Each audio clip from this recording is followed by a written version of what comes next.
नमस्कार दोस्तों। तनाव एक ऐसी चीज़ है जो आदमी की सोचने समझने की क्षमता को कमज़ोर करता है और उसको नेगेटिव तक ज़्यादा ले जाता है, नकारात्मक सोच की तरफ ज़्यादा ले जाता है और आदमी उस चिंता में डूब करके कहीं सही निर्णय नहीं ले पाता। आज मैं आपको एक ऐसी कहानी सुनाता हूँ जिसमें आपको चिंता के आधार पर आदमी कितना कमज़ोर हो जाता है और कितना बेसहारा हो जाता है, लाचार हो जाता है। दोस्तों, एक राजा था, अपने राज्य में राजपाट करता था।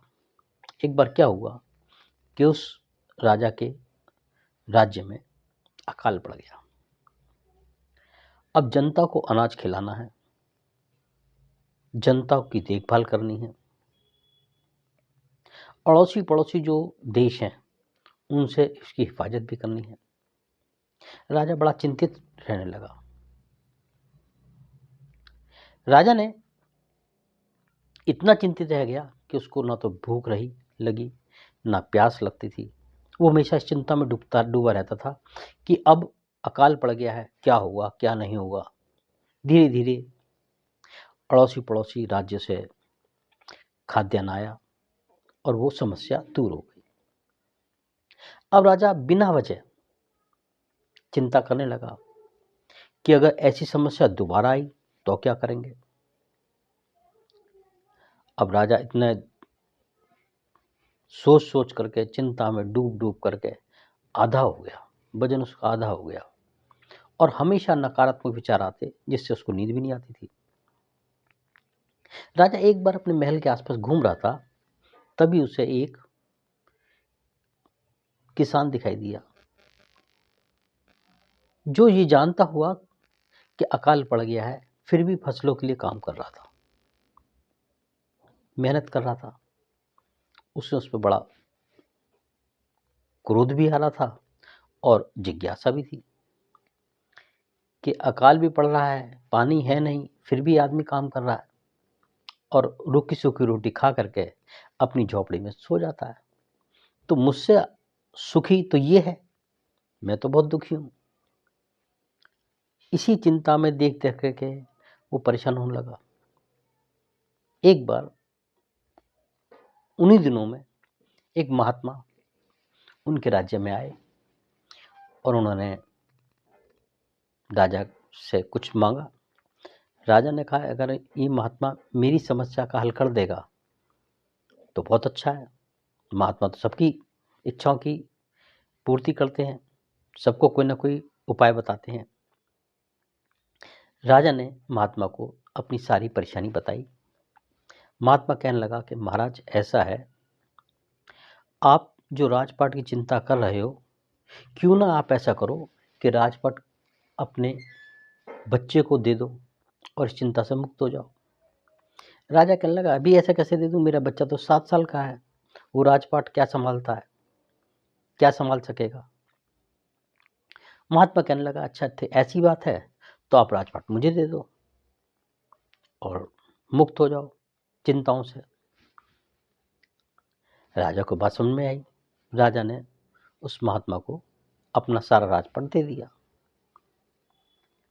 अब महात्मा ने राजपाट सब लेने के बाद अब राजा से पूछा कि महाराज, अब आप क्या करोगे, अब तो आपका राजपाट भी नहीं है। राजा कहने लगा कि मैं कोई बिजनेस करूंगा। कि बिजनेस कैसे करोगे, जो भी धन है राजकोष के अंदर, जो भी धन है वो तो मेरा है, उस पर मेरा अधिकार है, अब क्या करोगे। राजा कहने लगा, मैं नौकरी करूंगा। कि नौकरी कहाँ करोगे। कि नौकरी करने के लिए दूसरे देश में जाऊंगा, वहां नौकरी करूंगा। महात्मा कहने लगा, ठीक, आप दूसरे देश में क्यों जाओगे, आप मेरे यहाँ ही नौकरी करो। राजा ने स्वीकार कर लिया और उस महात्मा के यहाँ नौकरी करना शुरू कर दिया। राजा ने 1 महीने काम किया, 2 महीने कहा कि काम तो मैं वही कर रहा हूँ जो मैं पहले कर रहा था। रोजाना मैं दरबार लगाता हूँ, फरियादी आते हैं, उनकी लड़ाई झगड़े सुनता हूँ, उनका फैसला करता हूँ, राजपाट सब वही काम कर रहा हूँ। परिवर्तन क्या हुआ? परिवर्तन ये हुआ, पहले वो राजपाट को एक बोझ समझ के कर रहा था, अब वो एक कर्म का समझ के कर रहा है। अब ऐसे-ऐसे धीरे-धीरे चलता रहा। 6 महीने बीते। 6 महीने महात्मा ने सोचा चलो एक बार देखता हूँ, राजपाट का महल कैसे चल रहा है, महल का काम कैसे चल रहा है। वो अपनी कुटिया से निकले, महल की तरफ आए। महल की तरफ आए तो देखा कि काम वैसे ही चल रहा है। राजा बड़ी मेहनत से काम कर रहे थे, ईमानदारी से काम कर रहे थे, पूरी निष्ठा से काम कर रहे थे। और क्योंकि वो एक नौकर की हैसियत से थे। और मालिक कौन था? मालिक तो महात्मा था जो कुटिया में बैठा था।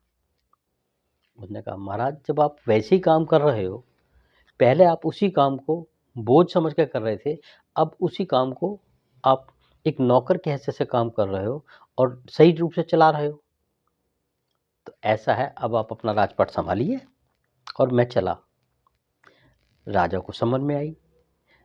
महात्मा ने सारा कामकाज राजा को सौंपते हुए अपने आगे कदम बढ़ाए, जंगलों की तरफ बढ़ गए। अपनी जो उनकी जो परिपाटी थी, रोज सुबह नहाना जाना, मंदिर में गाने गाना, वो काम कर लिया। और वो राजा को ये सीख दे दी कि तनाव में कोई काम करोगे तो आप परेशान रहोगे, और आप तनाव मुक्त होकर काम करोगे उसी काम को, तो वो आपको फ़ायदा पहुंचाएगा, आपके स्वास्थ्य को पहुंचाएगा और आपको लंबी आयु देगा और आपकी मानसिकता को चेंज करेगा, परिवर्तन करेगा। दोस्तों, तनाव में किया गया कोई भी काम आपके लिए दुखदाई हो सकता है, परेशान कर सकता है। इन्हीं शब्दों के साथ